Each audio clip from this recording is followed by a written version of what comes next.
तरैया के तरतिया चितवत रहली अरे एक दिन जान तरैया के त देखली अपना सैया के ना तरतिया चितवत रहली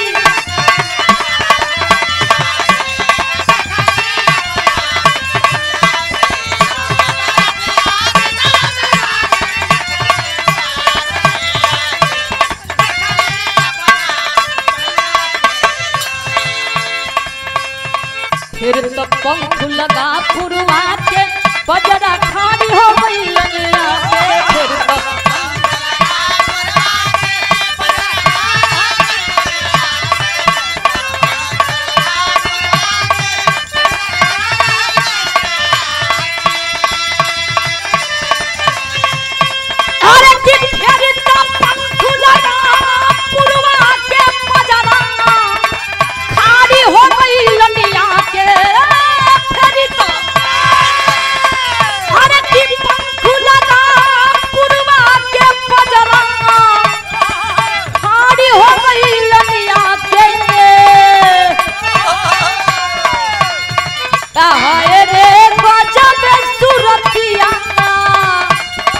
अरे रहे ननदो के भैया के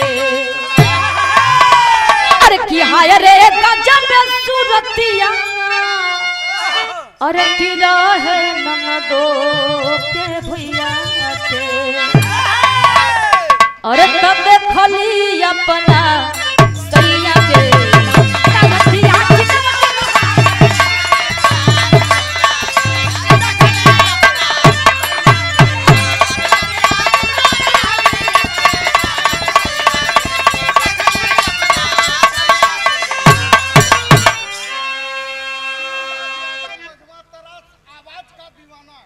और आप सम्मानित श्रद्धे बड़े ही सम्मान के साथ ये फिर से पुरस्कार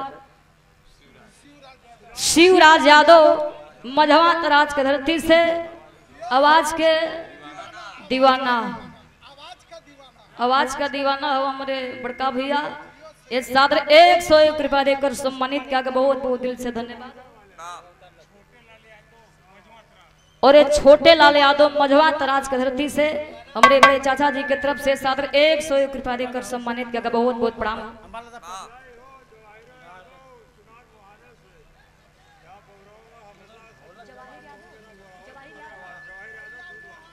और फिर से पुरस्कार हमारे पिताजी के तरफ से जवाहिर यादव दूध वाला चुनार मोहात की धरती से बड़े ही सम्मान के साथ ये सादर 101 रुपया देकर सम्मानित किया गया पिताजी के चरणों प्रणाम हो।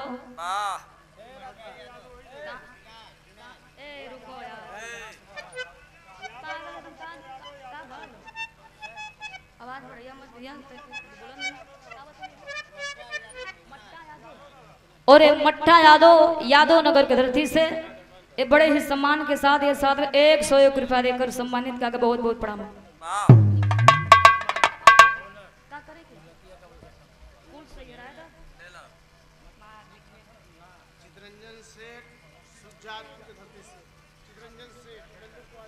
और चितरंजन सेठ कहां से सुजातपुर के धरती से बड़े ही सम्मान के साथ पंखुड़े में गुथा हुआ पुष्पहार और ये सादर 101 रुपया देकर सम्मानित किया गया बहुत बहुत प्रणाम।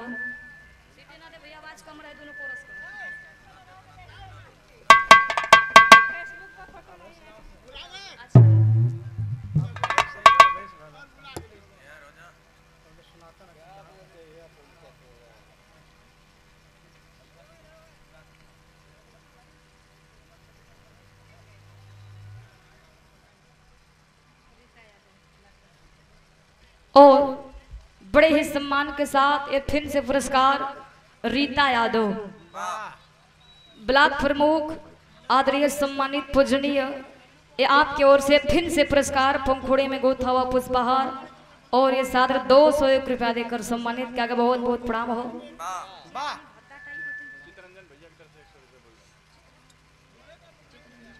और फिर से पुरस्कार हमारे चितरंजन भैया की तरफ से बहुत बहुत प्रणाम हो। अच्छा मास्टर, माई को हो गई, बाबुओं को हो गई, धून तराना का नंद रहुआ सब ले लेला। बड़ा समय हो तो गुरु जी का भी नंबर देव के बाद 23 से आवा 10 से 15 मिनट के एक ठे बिरहा। मास्टर आवाज सुन ले।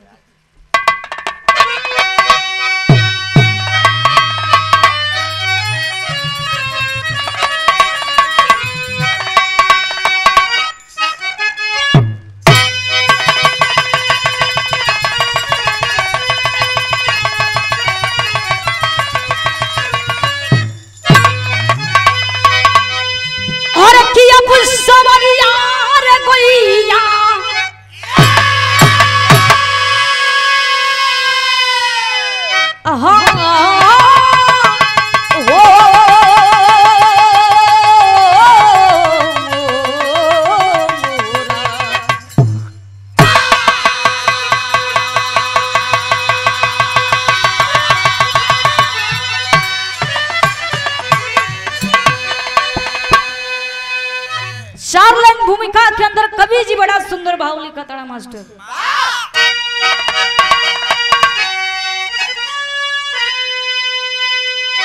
तो अपने को अपना अहंकार खाता सदा, हंस के कांधा से सती भाम बोले वचन कि हमसे सुंदर ना सृष्टि में नारी कोई, साचे सुघर सुन के फेरे नयन, ही गरुई गविरती गरुड़ करके छाती दुना, हमको न पाएगा धरती गगन, चक्र कहने लगे कोई न हमसे बली, कभी महेंद्री कलम हरी कहती गरम।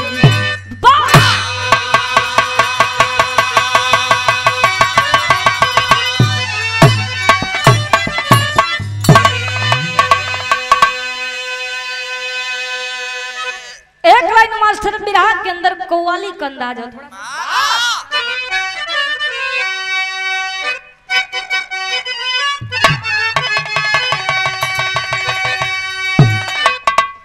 अरे कि सुना है मैंने मैं खाने का,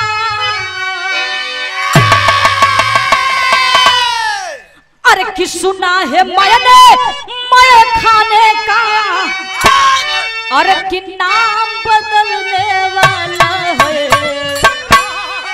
अरे कि सुना है मैंने मैं खाने का, नाम बदलने वाला है, तो खोली के बोतल रख के सामने जाम बदलने वाला है, खोली के बोतल।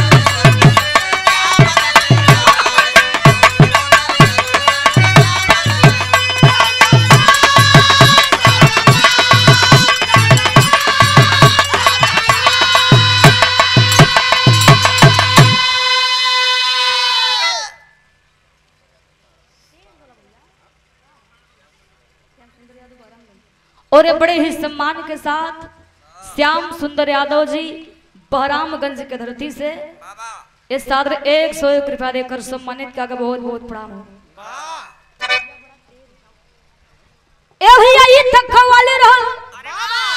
बिरहा ये बिरहा के अंदर कवि जी बड़ा सुंदर भाव लिखा था कैसे।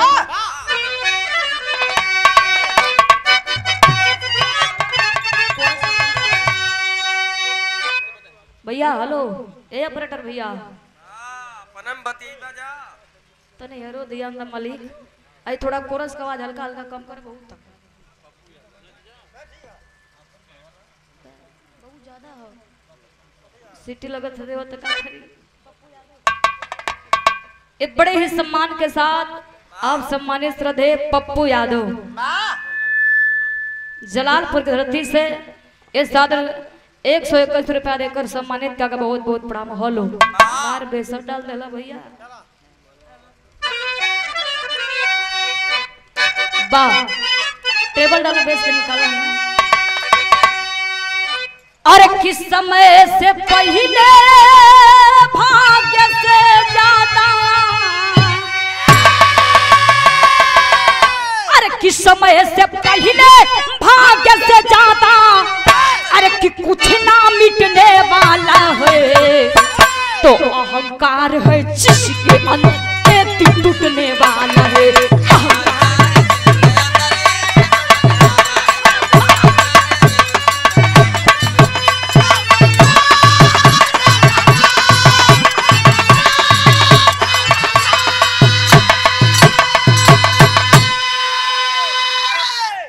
समय से पहले भाग्य से ज्यादा कुछ ना मिटने वाला है, अहंकार है जिसके अंदर एक दिन टूटने वाला है। देखा भी यहाँ बतावल गई अहंकार मय घमंड, अगर ये तीनों चीज जेकरे अंदर हो गई, ये तीनों चीज भैया जेकरे अंदर हो गई ओकर एक न एक दिन सर्वनाश निश्चित बा। जैसे राकेश जी बतौलन ह, राजेश जी बतौलन ह कि घमंड केहू का धरती पर टिकेला ना, चखना चूर हो ही जाला भैया। यही जैसे हमरे विराह का शुरुआत हो तो नजम का भाव लगत है।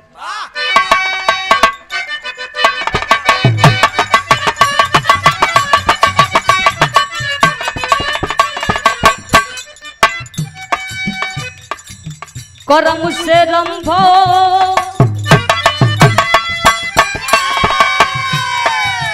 करम से रंभो करम का विनाश हुआ, करम से रावण का परिवार पूरा नाश हुआ।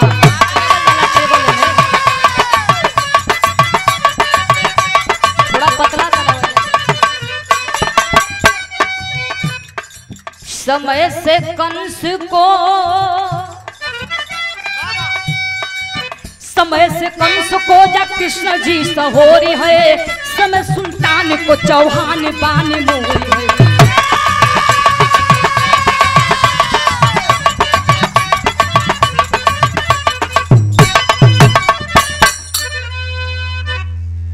का भैया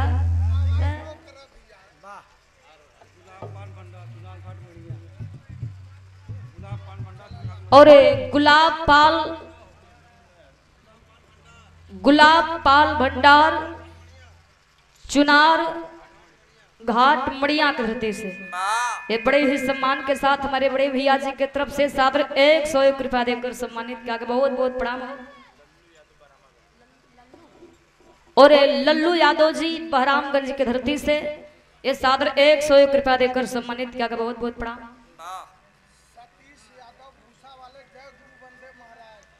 और सतीश यादव भूसा वाले जय गुरु बंदे महाराज, बड़ा निमन भैया भूसा कमलिकार महोदय जी हो मझवा तराज के धरती से भूजा, अरे भूसा के एजेंसी वाला जेके भैया भूसा का जरूरत है तो भैया से संपर्क कैला लोगन। अच्छा ये सादर 201 रुपया देकर सम्मानित किया। बहुत बहुत प्रणाम है।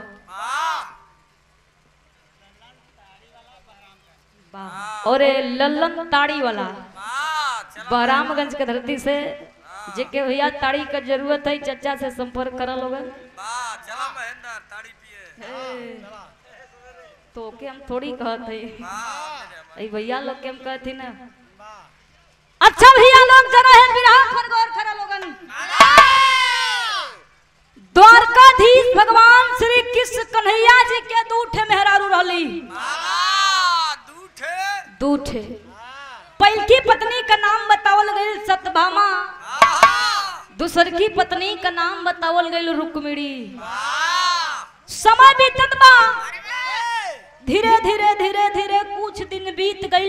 एक दिन का बात रहल भैया, सत्यभामा जी के अपने सुहराई पर घमंड हो गई, उनके रहना गई। तब वो समय सत्यभामा जी भगवान श्री कृष्ण कन्हैया जी के पास गईली, जाके कहती कि हे स्वामी, अच्छा ये बतावा कि का हमसे सुंदर हमसे सुशील ये धरती पर केहू नारी बाटे? नारी हो पनिया वाला नारी मत समझ लिया, स्त्री वाली नारी कहती। अच्छा ये हमारे बड़े चाचा जी बबलू यादव, वाह क्या बात है, 51 रुपया देकर सम्मानित क्या, बहुत बहुत प्रणाम हो। जब यथनी बतिया भगवान श्री कृष्ण कन्हैया जी सुनला कहे लगला कि ओ देखला इनके अपने सुघराई पर घमंड हो गई, लेकिन इतना ना और वो समय घमंड के भइल हम बिरहा में एक गीत लगत है मास्टर।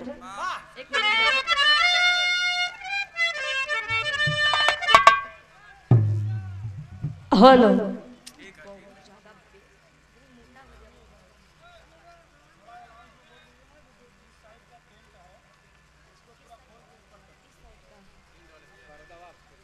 आप सम्मानित हमारे बड़े भैया जी टेंट के मलिकार महोदय जी, अगर हमार आवाज आप तक जा रहा बात आदेश बा बड़े भैया जी का, ये सामने वाला टेंट खुलवा के बगल में लगा दे ही।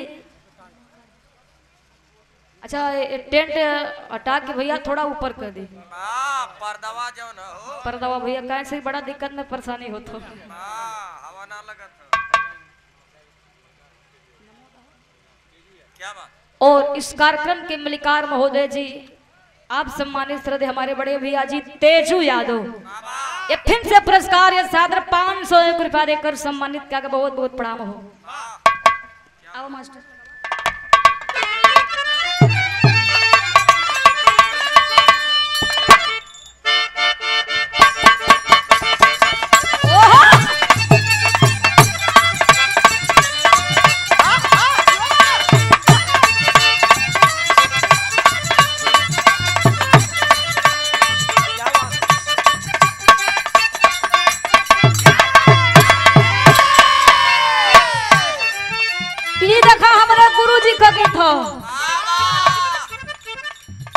एक गीत के हमरे गुरुजी बड़ा निमन से कैसेट में गौले हो, गीत सुनेला तो एकदम दिल के छू जाला।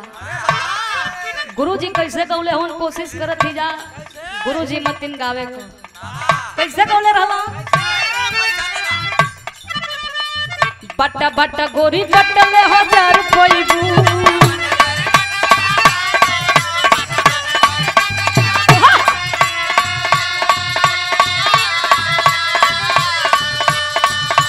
बट्टा गोरी कटले 1000 पैबू, नाही बट्ट भूत काय करे 4 डलबू।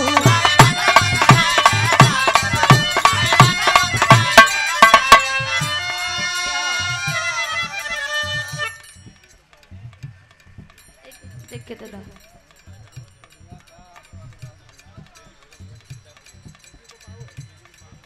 और आप सम्मानित श्रद्धेय हमारे तेजू यादव बड़े भैया जी के आप पिताश्री यानी हमारो पिताजी भैली, और ये बड़े ही मान सम्मान के साथ ये पिताजी के तरफ से ये सादर 501 रुपया देकर सम्मानित किया, बहुत बहुत दिल से धन्यवाद। ए भैया ये तरह रहलो समय घमंड भइल के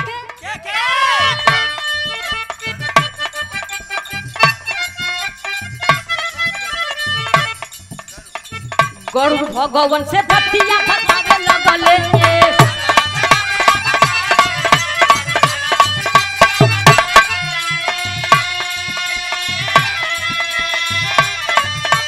भगवान से बतिया बतावे लगले, पलावा पछतिया बतावे लगले।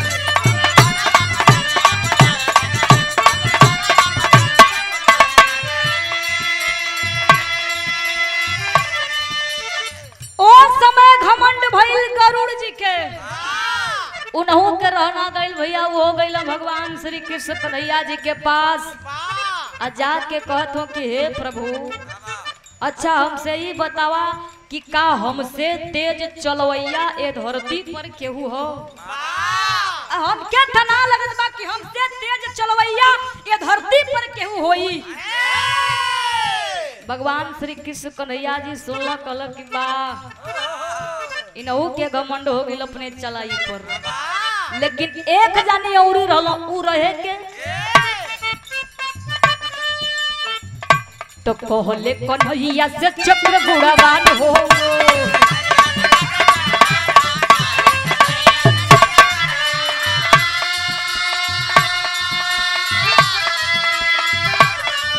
अरे केहू नहीं हमारा से बाटे बलवान हो।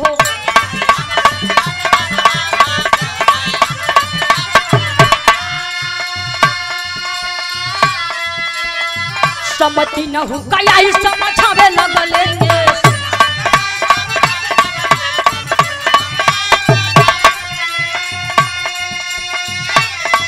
समझती न हूँ कया ही समझावे लगले अपने पाला बापा छतिया पुरावे लगले अपने पाला बापा छतिया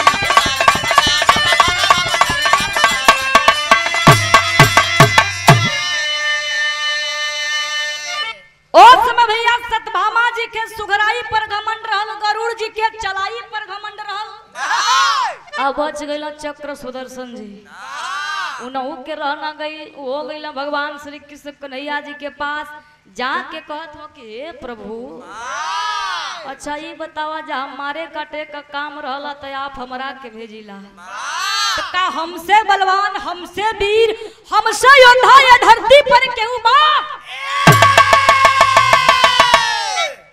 भगवान श्री कृष्ण जी लगल सोच बेचारा कहल कि कहीं पगला उगला ना न गल जा एक जानी के तो रहबे गइल सथवा में तीनों जानी के घमंड हो गई। समय बीतत बा भगवान श्री कृष्ण जी अपने दिमाग का इस्तेमाल कैलो ओ समय गरुड़ जी से एक ठे बात कहलो का कहलो विराह में एक ठे गीत लगत हम मास्टर आजा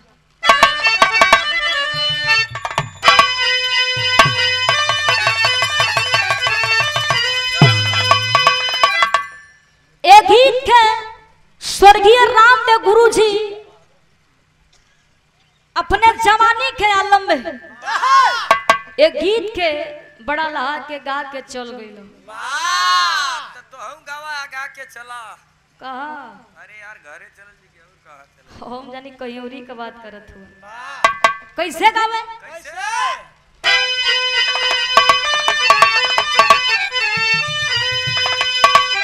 और की कोने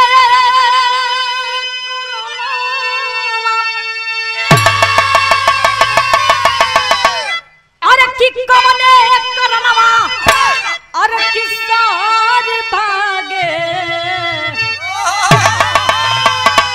अरे हो की कोने करनवा किसार भागे कपिया पपिया को बोलिया जहर लगे छात्र 101 रुपया देकर सम्मानित किया बहुत बहुत प्रणाम हो। ए भैया ई तरह रहल वो समय भगवान श्री कृष्ण कन्हैया जी गरुड़ जी से कहत का हो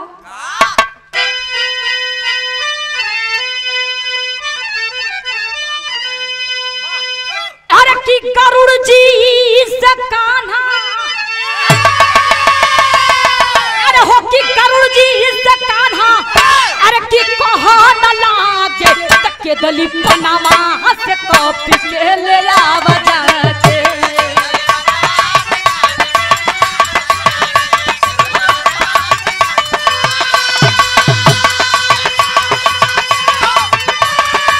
अरे माली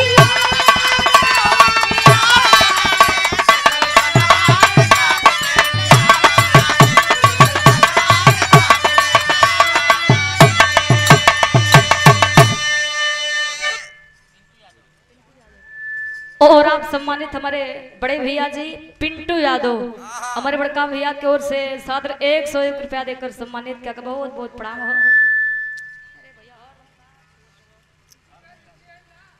और आदरणीय सम्मानित हमारे बड़े चाचा जी धर्मू यादव एक बड़े ही सम्मान के साथ इस छात्र 201 रुपया देकर सम्मानित किया गया। चाचा जी के चरणों में प्रणाम हो। का ये भैया एक खाली बना के छोड़ दो बार बार ओके पकड़वा भैया तो दिक्कत में परेशानी होबे करी। हेलो ए भैया अच्छा और एक फिर से पुरस्कार बस बस खत्म है चाचा जी बस बस बस। और बड़े ही सम्मान के साथ हमारे जवाहिर यादव जी दूध वाला बस बस चाचा बस हमारे खत्म है बस और 2 मिनट का उरी हो ए सादरी क्यावन पे बहुत बहुत बड़ा मक्का करवाए पैसा बोल के दिखा क्या बात बोलो भगवान श्री जी का आदेश खैला कहला कि जा केदली वन में और वही जो कपी नाम के थे बंदर हो दिए कह दिया कि तो के द्वारकाधीश भगवान श्री कृष्ण जी बोलौलो ओ समय गइलन बाबू और वही जो वही वन में पहुंचल खाली मोए बनरे लौकत हो। अब उनकर दिमाग काम करत ना कि असली कपी हो कोशिश करत करत जाके पूछत हुन कथवन कि कहो हम कपी नाम का केहू बानर हो ए भैया उ बतावत ना हम सीधा चिढ़ावा लगल का कहत हो मास्टर उ बतावत ना वो खाली फूल पा के उनकर दिमाग के चाट गल लेकिन कुछ दूरी पर एक थे बूढ़ सा बंदर बैठल उनकर नजर हुई कोना में गइल बा जाके कहला कि सुना तू ही कपी हुआ कहला कि हो हम वही कपी ही बतावा का बात हो कहला कि जब तू ही कपी हुआ तो चला द्वारकाधीश भगवान श्री कृष्ण जी तो के बुलावत हो कहला कि हमारी कृष्ण कृष्ण कन्हैया जी के ना जानी तू कहाँ का हुआ तू कहाँ से आई हो जाने के सब कुछ जानत रहल ए बाबू वहां से निकल गइलन फिर गरुड़ जी गइला भगवान श्री कृष्ण कन्हैया जी के पास कहत हो हे प्रभु कहत हो कि हम जनता ना है कहला कि एक हरियौरी जा कह दिया कि तो के अयोध्या का राजा पुरुषोत्तम भगवान श्री राम जी तो के बुलावत हो फिर गइला भैया कहला कि चला तो के अयोध्या का राजा पुरुषोत्तम भगवान श्री राम जी तो के बुलावत हवन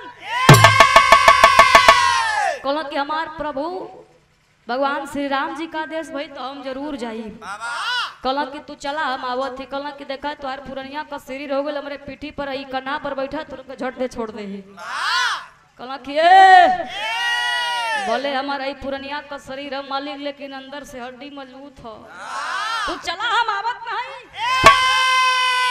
ये तना में भैया गरुड़ जी का तनी साया खिया झपा की गइला वीर बजरंग बली जी वहां से अंतर ध्यान हो गिलन जाके रुकला का बिरहा में टेरी कहा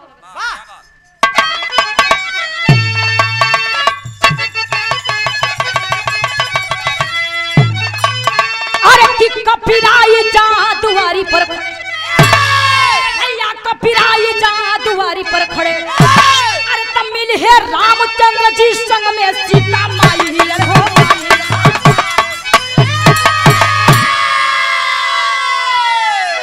वीर बजरंग बली भैया वहां से अंतर ध्यान हो के भगवान श्री कृष्ण जी के मेन गेट के सामने आके खड़ा हो गई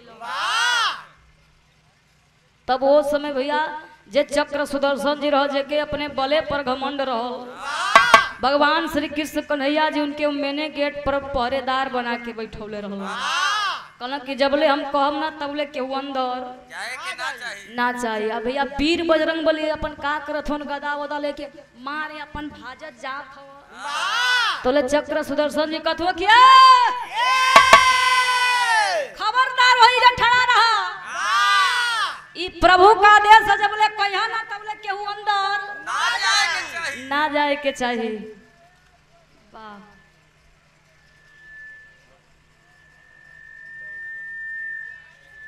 और आप सम्मानित हमारे बड़े भैया जी दाऊ बड़का भैया जी के तरफ से बड़े ही सम्मान के साथ ये सादर 200 रुपया देकर सम्मानित किया गया भैया के दरवाजे पर विराह भइल बड़ा मान सम्मान दाऊ भैया से मिला सिटी के रोक ये फिल्म से पुरस्कार हमारे बबलू चाचा जी की तरफ से सादर 51 रुपया बहुत बहुत बड़ा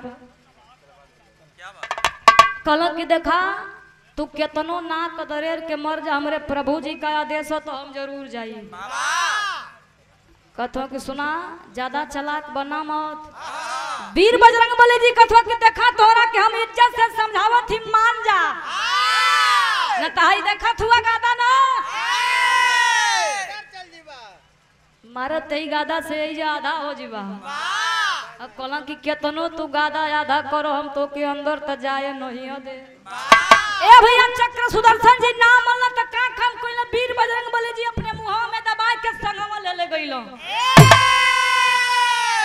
भगवान श्री कृष्ण जी देखत होन जब वो समय गइला भैया ती देखा गौर करे वाली बात हो वीर बजरंग बली जी की वो समय भगवान श्री राम जी नजर आवत रहलन आ सत्यभामा जी के भगवान श्री कृष्ण जी नजर आवत रहलन भगवान श्री कृष्ण जी कहला कि कपी तुम आ गए इतना जल्दी अब भैया वो कुछ बोलत ना हुआ काहे से कि अपने मुँहे में दबौले हुआ आ तोले लाचार हो के मुँहवा बात दिल भैया चक्र सुदर्शन जी भैया गिर गइलन। मने मने चक्र सुदर्शन जी लगला सोचे या बेचारे कहे लगलन कि हमहू से बलवान हमहू से वीर ये धरती पर केहू पैदा हो। उनकर घमंड भैया वही जो चकनाचूर हो गई। अब बगलिया में सतभामा जी बैठल रहली, वीर बजरंगबली जी का नजरिया सतभामा जी की ओर गईल हो। कहलो कि हे प्रभु और आपके बगलिया में कौन दासी बैठल है, हमार सीता मैया कहाँ है। जब इतनी बतिया सतभामा जी सुनली बाबू शर्म के मारे मुड़ी नीचे हो गई, लगली सोचे बेचारा कि का हमसे सुंदर सीता जी रहली। उन्हों का घमंड वही जा चकनाचूर हो गई, रह गईला गरुड़ जी। तब भई का बिरहा में आला का भाव लगा।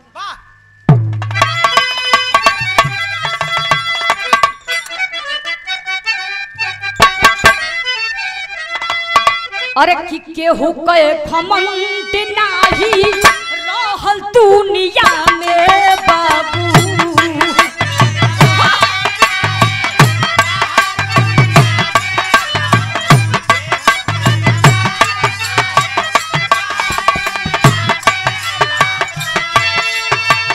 गरुड़ देख पहिले से हाजिर हनुमान।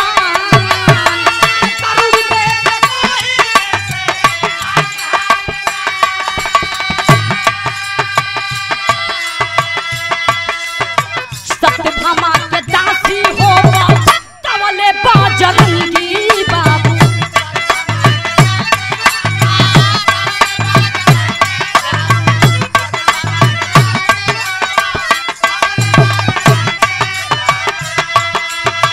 तीनों का एक खंड चूरा पहले भगवान।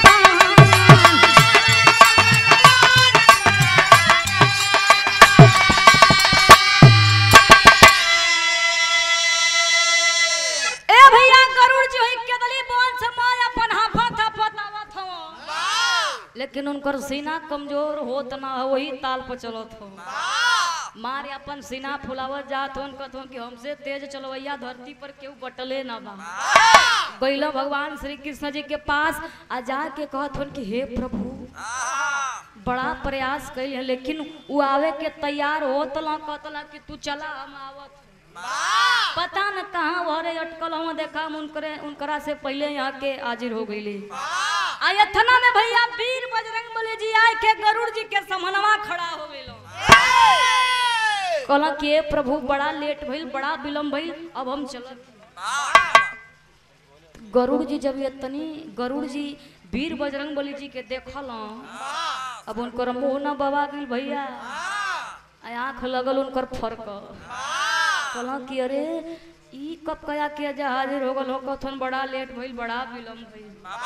गरुड़ जी भी सोच लगलन कहे लगलन कि हमहू से तेज चलवैया ये धरती पर केहू बाटे। तीनों जानी के भैया घमंड चकनाचूर हो गई। विराह के आखिरी भाव खड़ी के भाव लगल।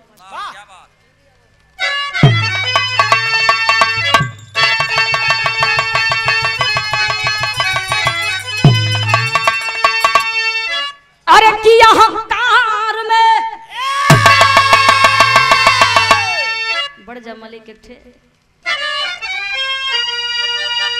अरे कि अहंकार में अहमियत लुटा लेनी तवंगा। अरे तो अपने कारणी से दुनिया ला चले मिटवा।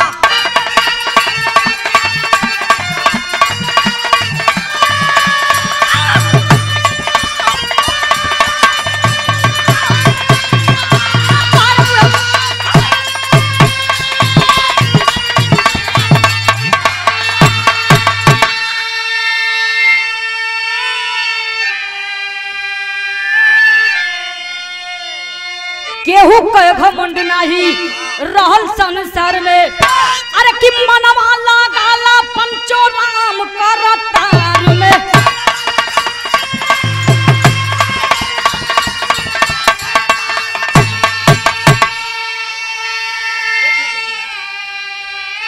अरे कि कीर्ति कर्म के जुग जुग गवाले मितवा।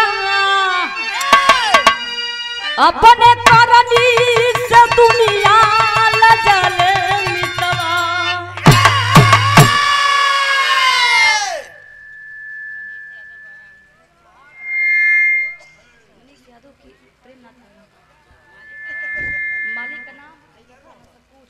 और बड़े ही सम्मान के साथ प्रेमनाथ यादव बड़े भैया जी, बाबा दूध सागर एवं प्रेम स्वीट्स हाउस भैया के यहाँ दूध, दही, छेना, पनीर, खोआ, देसी घी एवं सभी प्रकार की मिठाइयाँ उपलब्ध है। मनीष यादव बड़का भैया जी के यहाँ बड़ा किस्म किस्म का भैया आइटम है।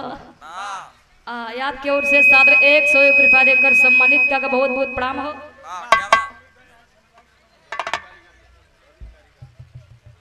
और धर्मू कारीगर आप सम्मानित हमारे बड़े भैया जी, आपके ओर से सादर 51 रुपया बहुत बहुत प्रणाम हो। बरामगंज चौराहा चुनार मिर्जापुर की धरती से बहुत बहुत दिल से धन्यवाद। ए भैया विरह समाप्त हो गई, तीनों जानी का घमंड टूट गई। इस भैया कबो कोनो चीज पर घमंड करे के ना चाहिए। समय केहू का एक तार न रहत। आज समय हमार बढ़िया भैया तो कल के बिगड़ भी सकला। विरह समाप्त हो गई। गुरु हराना का परिचय। अरे कि जय जखाड़ गुरु चंदू लवटन की लहरे फुलवारी।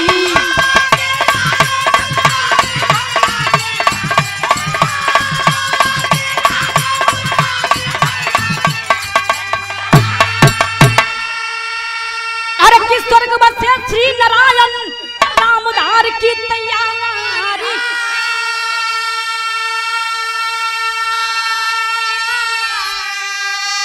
अरे कि कपिराए जादू